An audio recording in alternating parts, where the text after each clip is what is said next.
दोस्तों ये है सुपर पावर अमेरिका। अगर आप अमेरिका की नाइट टाइम सैटेलाइट इमेज को गौर से देखें तो आप एक चीज़ नोटिस करेंगे कि ज़्यादातर लाइट्स एक ही तरफ से नज़र आ रही हैं, जबकि दूसरी तरफ सिर्फ अंधेरा ही अंधेरा है। और अगर आप थोड़ा और गौर से देखें तो आप एक लाइन को देखेंगे जो अमेरिका को बिल्कुल दरमियान से कट करती है। ऐसा लगता है कि जैसे ये लाइन किसी ने हाथ से ड्रा की हो।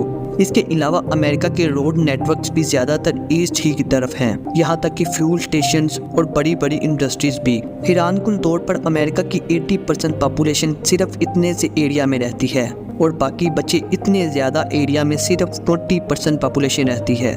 और अगर इस 20% में से भी देखा जाए तो 63% इधर इस वेस्ट कोस्ट एरिया में रहती है और बाकी बचे 37% इतने बड़े एरिया में रहते हैं। अमेरिका का ये सेंट्रल एरिया दुनिया का वन ऑफ द एम्प्टीएस्ट लैंड समझा जाता है।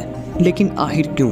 ऐसा क्या है इस सेंटर पार्ट में जिसकी वजह से अमेरिका के लोग यहाँ रहना पसंद नहीं करते? आइए जानते हैं इसके पीछे की असल कहानी दी वायरल वंस की इस वीडियो में।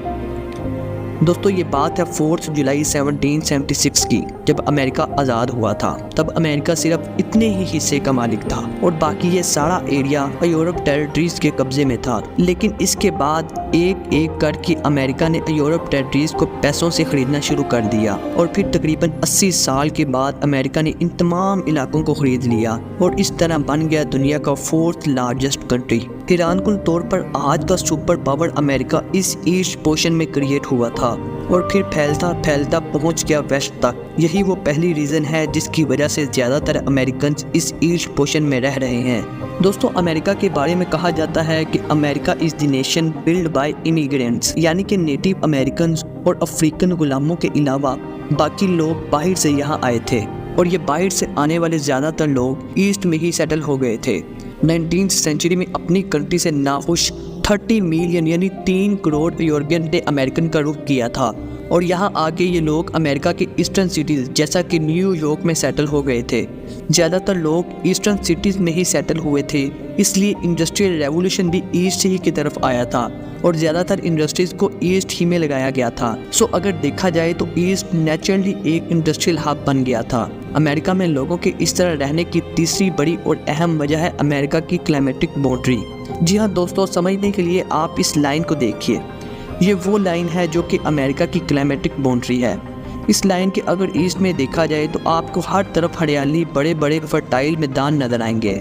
लेकिन अगर आप ईस्ट से वेस्ट की तरफ जाएं तो इस लाइन को क्रॉस करने के बाद आपको हर तरफ वीरान, बंजर और ऐसे इलाके देखने को मिलेंगे जहां बारिशें ना होने के बराबर होती हैं। यहाँ बारिशें क्यों नहीं होती? इसकी सबसे बड़ी रीज़न है अमेरिका का लैंडस्केप। जैसा कि आप जानते हैं कि अमेरिका 3 साइड से पानी में घिरा हुआ है। वेस्ट में पैसिफिक ओशन, ईस्ट में अटलांटिक ओशन और साउथ ईस्ट में गल्फ ऑफ मैक्सिको मौजूद है।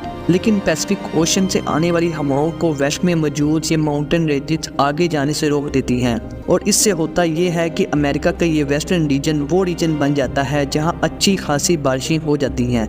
लेकिन इन माउंटेन रीजन की दूसरी तरफ यानी अमेरिका का सेंट्रल एरिया वो रीजन बन जाता है जहां बारिशें बिल्कुल नहीं होती। वेस्ट में सिर्फ एक ही माउंटेन रेंज नहीं बल्कि बहुत सी माउंटेन रेंजेस हैं, जैसा कि cascades, Saira Nevada, transverse, peninsula और ग्लामैथ वगैरह। ये सारी माउंटेन रेंजेस पैसिफिक ओशन की हवाओं को आगे जाने से रोक देती हैं, जबकि दूसरी तरफ ईस्ट में सिर्फ एक ही बड़ी माउंटेन रेंज है, अपेलाचियान, जो कि वेस्ट में मौजूद तमाम माउंटेन से 50% हाइट पर मौजूद है। यही वजह है कि अटलांटिक ओशन और गल्फ ऑफ मैक्सिको से आने वाली हवाएं अमेरिका के इस पूरे रीजन में जाती हैं और यहाँ अच्छी खासी बारिशें होती हैं। और अब जाहिर सी बात है कि लोग तो वही रहेंगे यहाँ पीने के लिए साफ़ और खेती करने के लिए वाफिर पानी अवेलेबल होगा।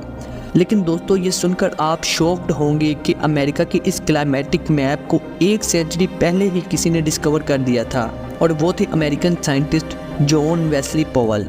उस वक़्त तो कोई जीपीएस भी नहीं था, लेकिन फिर भी पॉवल ने बड़ी महारत से इस मैप को तैयार किया था। पोवेल के मैप के मुताबिक ईस्ट और वेस्ट में बारिशें ज़्यादा होती हैं और इन्होंने उस वक्त ये प्रिडिक्ट कर दिया था कि सेंट्रल रीजन में आने वाले वक्त में पानी के बहुत से इश्यूज होंगे और हैरानकुन तौर पर ऐसा हुआ भी। इसके अलावा पोवेल ने एक ऐसा मैप भी सजेस्ट किया था जिसमें अमेरिका की तमाम स्टेट्स को इक्वली वाटर मिलने वाला था, लेकिन 1870 में अमेरिका के उस वक्त के प्रेसिडेंट थॉमस जेफरसन ने पोवेल के इस मैप को रिजेक्ट कर दिया और एक ऐसा मैप बनाया जिसमें तमाम स्टेट्स बॉक्स शेप में नजर आने लगी। एरिया वाइज देखा जाए तो ये तमाम स्टेट्स इक्वल ही थी, लेकिन वाटर डिस्ट्रीब्यूशन के मुताबिक नहीं। किसी को बहुत ज़्यादा पानी मिल रहा था और किसी को पानी ना होने के बराबर था। ईस्ट में देखें तो आपको बहुत से दरिया और नहरें नजर आएंगी, जबकि वेस्ट में बहुत कम ऐसा देखने को मिलता है। ईस्ट में मौजूद ये सारे दरिया सारा साल चलते हैं क्योंकि बारिशों की वजह से इसमें पानी कम नहीं हो पाता, जबकि वेस्ट में हाई टेम्परेचर बारिशों की कमी की वजह से वो दरिया और नहरें जो चल भी रही हैं वो भी अब सूखना शुरू हो गई हैं। इसकी सबसे बड़ी एग्जाम्पल है कोलोराडो रिवर। कोलोराडो रिवर को वेस्ट अमेरिका का लाइफ ब्लड रिवर कहा जाता है क्योंकि ये अकेला रिवर 40 मिलियन यानी 4 करोड़ लोगों को वाटर सप्लाई करता है। लेकिन आज कोलोराडो रिवर इतना सूख चुका है कि वो पानी को पैसिफिक ओशन तक ही नहीं पहुंचा पाता।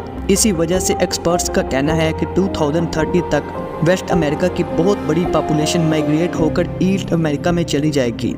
इसके अलावा रिसेंट रिपोर्ट्स के मुताबिक अमेरिका की कई स्टेट्स आपस में ही लड़ना शुरू हो चुकी हैं। वजह क्या है? सिर्फ पानी। पूरी दुनिया में ऐसे बहुत से कंट्रीज हैं जहां पानी की वजह से लड़ाइयां हो चुकी हैं और हो भी रही हैं। लेकिन हैरत की बात यह है कि अमेरिका जो कि सुपर पावर भी है वो भी इसी इश्यू को कंट्रोल नहीं कर पा रहा।